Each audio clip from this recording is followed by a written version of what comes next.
Supaya kalian tidak bosan, jadi video pembahasan di akun saya campur ya.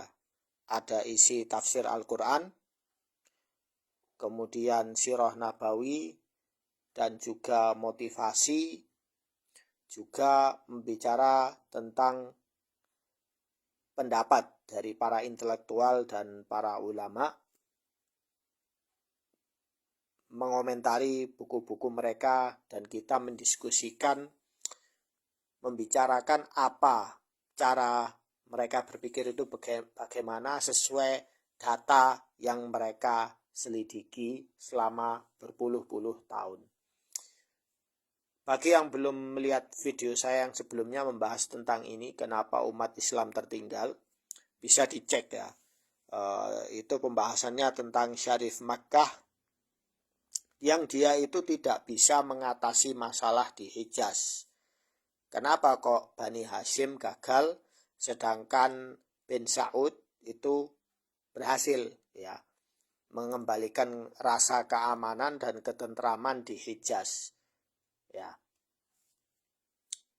Baik, bagi yang belum tahu, ini buku karya Syakib Arselan ya. Syekh Syakib Arselan. Ya, kemudian mukadimahnya Muhammad Rashid Ridha rahimahullah. Di buku ini membahas tentang faktor-faktor yang membuat umat Islam tertinggal, sedangkan umat lain sudah maju. Ya, maju di sini dalam beberapa hal, ya, teknologi, pengetahuan, ya, pendidikan, kesehatan, dan lain-lain. Faktor terbesar kelima, faktor utama penyebab umat ketertinggalan Islam yang lain adalah sifat pengecut dan penakut. Padahal sebelumnya umat Islam terkenal paling berani dan tidak takut mati.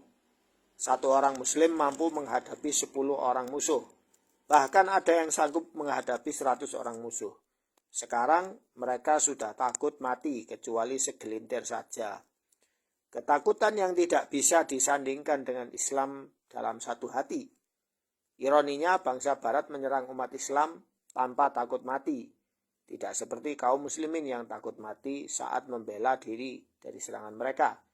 Umat Islam pun melihat berbagai prestasi tinggi bangsa barat dalam meremehkan kehidupan serta mendambakan kematian demi bangsa dan negara mereka. Namun kaum muslimin tidak terbakar rasa cemburu dan tidak pula berkata, kami lebih pantas untuk meremehkan kehidupan daripada mereka. Kemudian di sini ada catatan kaki penting ya. Persoalan ini secara khusus diangkat oleh majalah Al-Manar ya. Volume 9 halaman 357 pada artikel berjudul Kondisi Umat Islam di Dunia dan seruan agar para ulama menasehati para amir dan sultan. Dalam artikel tersebut kami mencela para ulama zaman sekarang lantaran mereka lalai menasehati para raja dan amir. Majalah edisi ini juga mengandung sejumlah asar dari para ulama salaf tentang hal ini yang tersebar dalam beberapa rubriknya. Nah, seperti itu. Jadi beliau itu mengingatkan para ulama untuk memperbaiki keadaan, bukan malah mereka itu diam, ya. Nah, Allah Subhanahu wa taala berfirman, "Wala tahinu fi ibtigha'il qaum in takunu ta'lamuna fa innahum ya'lamun kama ta'lamuna wa tarjuna min Allahi ma la yarjuna wa kana Allahu aliman hakima." Janganlah kamu berhati lemah dalam mengejar mereka, musuhmu. Artinya, jika kamu menderita kesakitan, maka sesungguhnya mereka pun menderita kesakitan pula. Sebagaimana kamu menderitanya, sehingga kamu mengharap daripada Allah apa yang tidak mereka harapkan. Dan Allah adalah Maha mengetahui lagi Maha bijaksana. Sifat pengecut dan penakut yang menjakiti umat Islam itu diperparah rasa putus asa terhadap rahmat Allah Subhanahu wa ta'ala. Beberapa kalangan umat Islam merasa minder dan menganggap bahwa bangsa barat paling tinggi dalam segala hal, bahwa tidak ada satupun cara untuk mengalahkan mereka, bahwa semua perlawanan hanyalah sia-sia, dan bahwa setiap usaha untuk bangkit adalah ide adalah ide gila.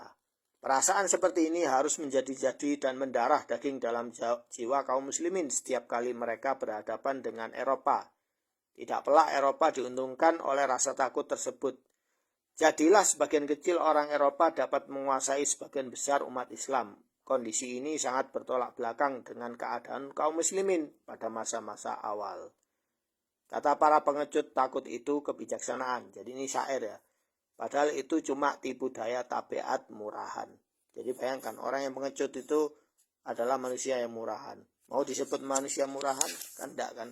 Nah ini di catatan kaki yang bawah di sini. Padahal Allah Subhanahu Wa Taala berfirman, janganlah kamu bersikap lemah dan janganlah pula kamu bersedih hati. Padahal kamulah orang-orang yang paling tinggi derajatnya jika kamu orang-orang yang beriman. Surat Al-Imran ayat 139. Artinya para ulama harus melaksanakan kewajibannya untuk amar ma'ruf nahi mungkar. Ya, ini buku ini silakan kalian baca ya dan Anda maknai, kalian maknai. Saya hanya membaca ini ya karena nasihat bagi semua umat Islam, bukan untuk saya saja.